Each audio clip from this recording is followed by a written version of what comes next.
This video is for AQA Business Studies Unit 2 and it's looking at decision making, and it'll consider the differences between a scientific decision making process and one based on intuition.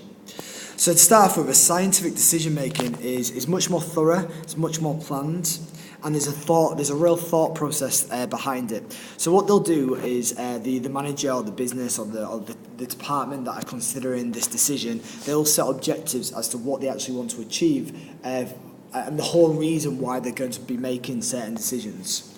I don't know, let's say the objective was based on expansion plans, and obviously the reason for doing that is to try and generate as high levels of revenue as possible. And maybe they had to decide between two locations. They could gather data based on the two locations. They could look at footfall, for example. They could base it on maybe consumer trends within those areas.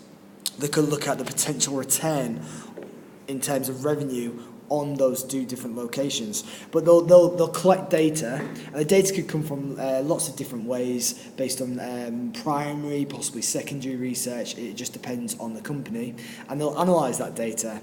Once they analyse the data, then they'll start to consider the decision, and they'll start to make the right decision, which they believe will help them to achieve these objectives. So they'll implement that decision, and then as they implement it, they'll track the progress and they'll review it.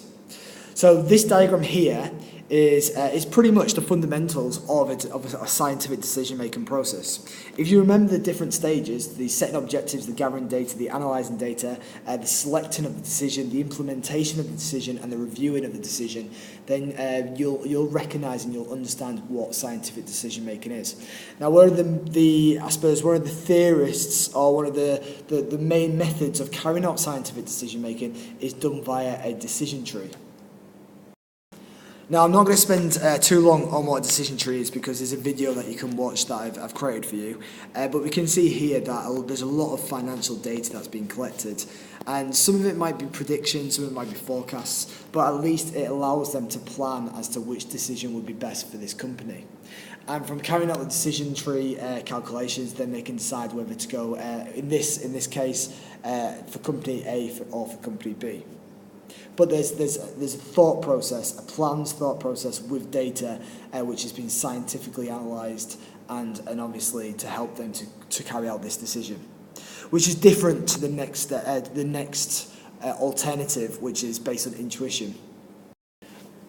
Now, in terms of what intuition is, it's usually when decisions are made on a hunch, that they're doing it based on their gut feeling and based on their instinct. Now, there could be lots of reasons why they decide to go to do this. Maybe it's based on experience, so they've carried out this type of decision making throughout their entrepreneurial lives, and it's always worked. It's always been helpful. They've always managed to make successful decisions, so they're going to continue to do so.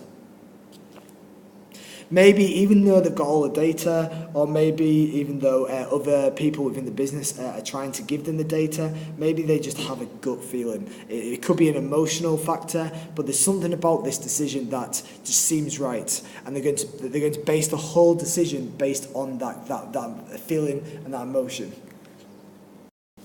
That could also relate to ethical factors. Again, maybe they have a strong belief and maybe a moral value which is associated with this decision, and that's why they want to make it. So even though the data, they haven't decided to collect data, or maybe the data that they have got, they decide to go against that data, but maybe it's based on that emotional feeling or that ethical value.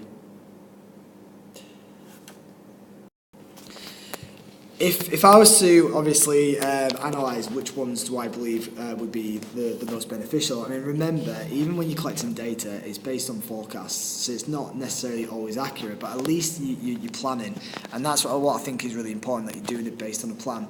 It can be more time consuming, and if the decision doesn't allow for that time, then yeah, maybe intuition is better, but the issue with intuition is very risky, okay, because you're not really thinking it through. You're doing it based on an instinct, you're doing it based on a hunch. Sometimes it'll work, sometimes it'll pay off, sometimes it won't. But again, I suppose, even if you carry out the data and the research with scientific decision making, it doesn't guarantee success.